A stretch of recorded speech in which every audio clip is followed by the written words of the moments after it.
अस्सलाम वालेकुम जी। आज का जो हमारा चैप्टर है वो है म्यूटेशन, रिपेयर एंड रिकम्बिनेशन। सबसे पहले चैप्टर का overview.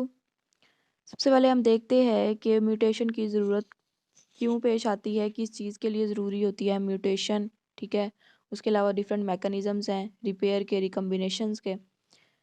First of all genetics. Genetics क्या है? जेनेटिक्स भी एक बायोलॉजी की ब्रांच है जिसके अंदर हम क्या करते हैं, जीन्स की स्टडी करते हैं और इनहेरिटेंस के अंदर उनका रोल वो चेक करते हैं। अब इनहेरिटेंस क्या है? ये है transmission of characters from one generation to another generation.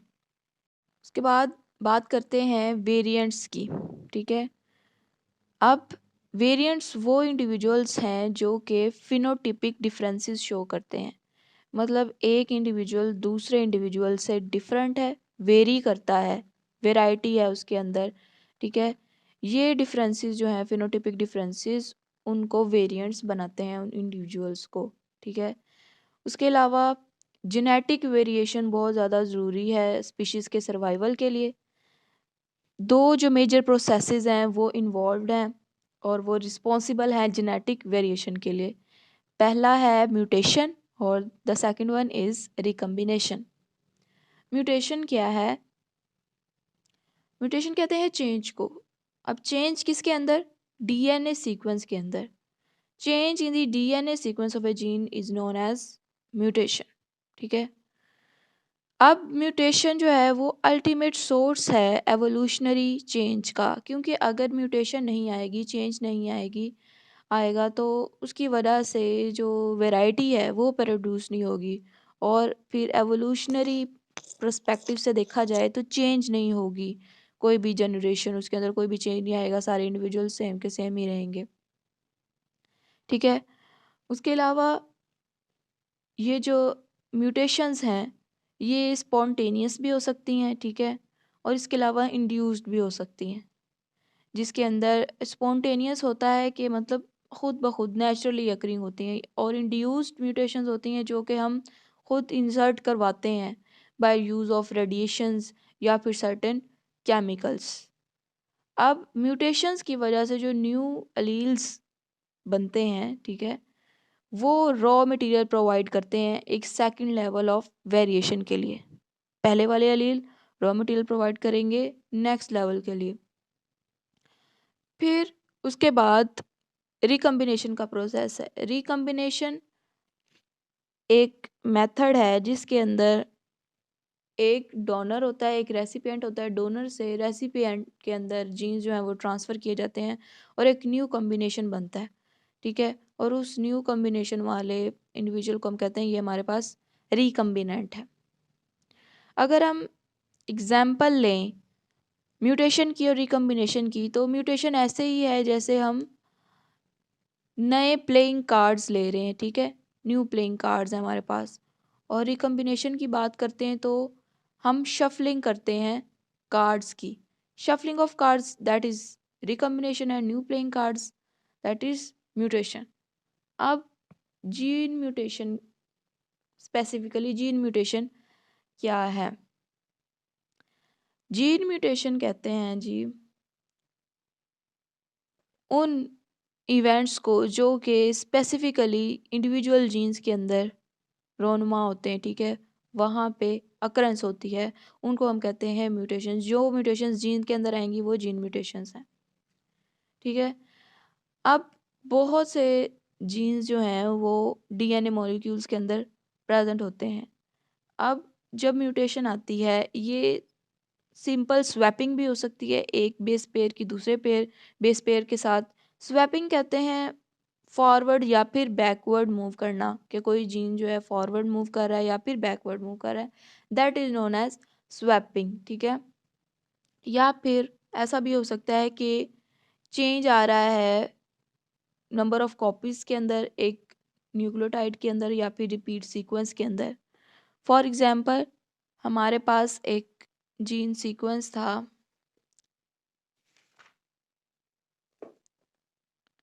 AGC3।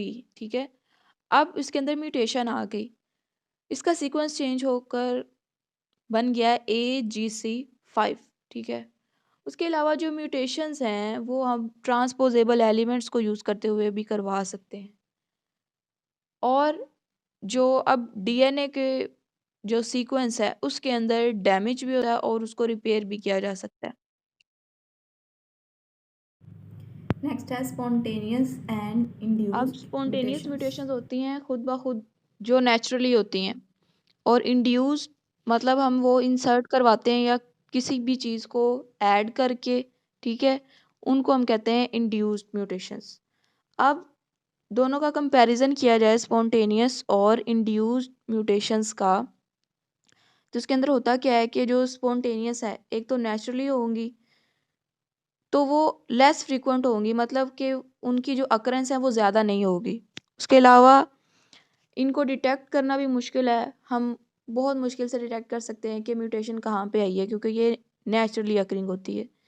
फिर उसके बाद अगर एवोल्यूशनरी पॉइंट ऑफ व्यू से देखा जाए तो जो स्पॉन्टेनियस म्यूटेशंस हैं वो इम्पॉर्टेंट हैं, ज़्यादा इम्पॉर्टेंट हैं as compare to induced mutations. अब जब कोई भी म्यूटेशन हम लोग आइडेंटिफाई कर लेते हैं डायग्नोसिस के ज़रिए, हमें पता चल जाता है कि किसी सीक्वेंस के अंदर म्यूटेशन आई है, तो फिर क्या करते हैं, हमने उस चेंज को, उस म्यूटेशन को रिपेयर करना होता है। अब उस म्यूटेशन को रिपेयर करने के लिए हमारे पास क्या होते हैं, रिपेयर सिस्टम्स होते हैं। रिपेयर सिस्टम्स होते हैं जिसके ज़रिए हमने उस म्यूटेशंस को करेक्ट करना होता है। उसका फॉर एग्ज़ाम्पल कोई फॉल्स सीक्वेंस था या इनकरेक्ट सीक्वेंस था, तो उसको हमने रिपेयर करके करेक्ट सीक्वेंस के अंदर चेंज कर देना होता है। उसके अंदर क्या होता है कि हम क्या करते हैं, डीएनए का एक स्ट्रैंड लेते हैं, ठीक है, उसको एक टेम्पलेट के तौर पर यूज़ करते हैं और फिर उसका जो है नया जो है सीक्वेंस वो ऐड कर देते हैं। जैसे हमारे पास ये TCCA था, ये हमने इस स्ट्रैंड को लिया, एक टेम्पलेट के तौर पर यूज़ किया। फिर इसी से हमने एक नया स्ट्रैंड बनाना है, इसको टेम्पलेट के तौर पर यूज़ करते हुए एक कॉम्प्लीमेंट्री स्ट्रैंड बनाना है। तो हमारे पास ये स्ट्रैंड आ जाएगा, क्योंकि थायमिन के जो साथ बॉन्ड होता है वो एडेनिन का होता है, साइटोसिन के साथ गुआनिन का, और इसी तरह फिर एडेनिन के साथ थायमिन का। तो इस प्रोसेस को, जिसके अंदर हम एक डीएनए के स्ट्रैंड को टेम्पलेट के तौर पर यूज़ करते हैं किसी भी डीएनए के डैमेज के लिए या फिर करेक्शन के लिए, और एक नया कॉम्प्लीमेंट्री स्ट्रैंड बनाते हैं, उसको हम कहते हैं इस प्रोसेस को डीएनए कॉम्प्लीमेंटेरिटी। अब इसके बाद हमने क्या करना होता है, फॉर एग्ज़ाम्पल अब इसका जो आगे वाला सीक्वेंस है वो सही नहीं है, वो इनकरेक्ट है।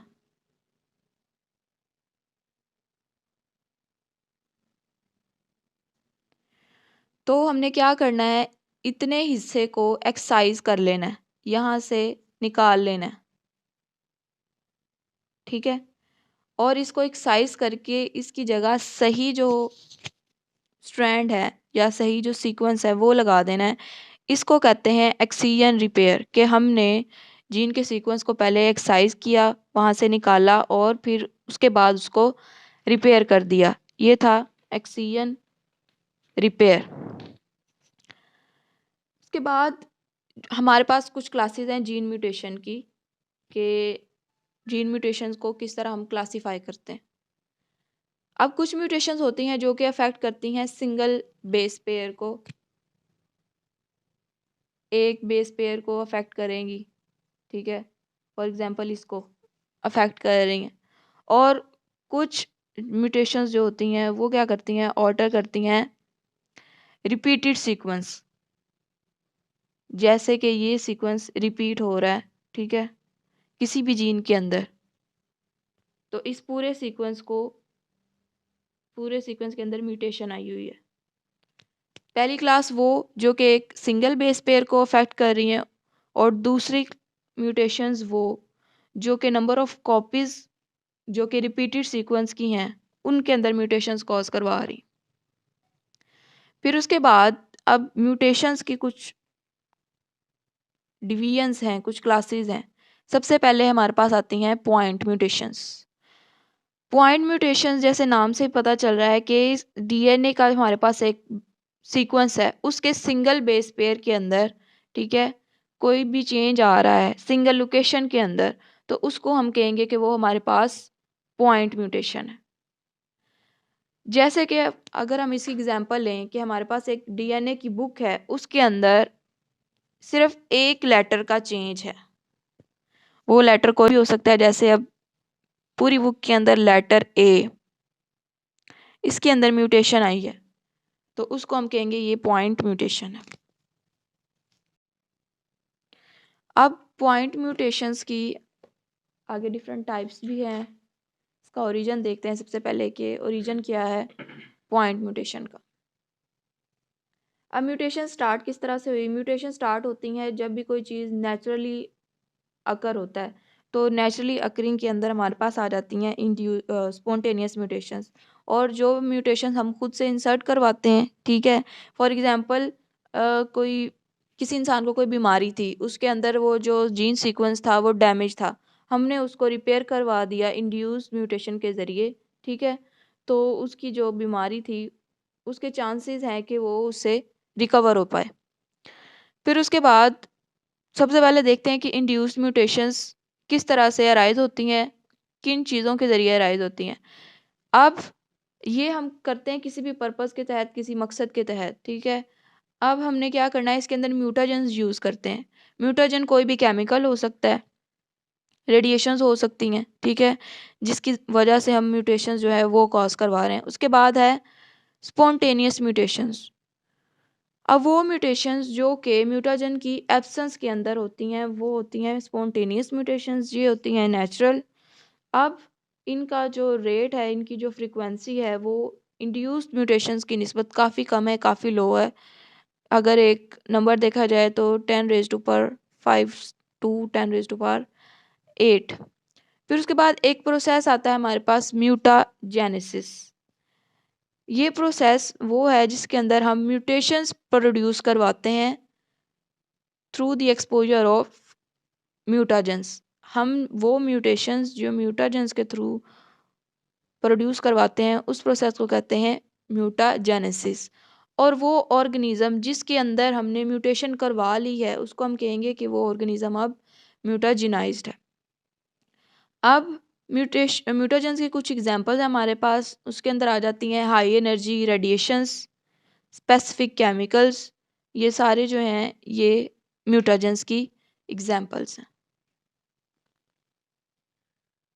ये था हमारा आज का लेक्चर जिसके अंदर हमने चैप्टर का ओवरव्यू देखा कि जेनेटिक्स क्या हैं, वेरिएंट्स क्या हैं, जेनेटिक की जो स्टडी है वो क्यों ज़रूरी है और ये एवोल्यूशनरी चेंज के लिए रिक्वायरमेंट है।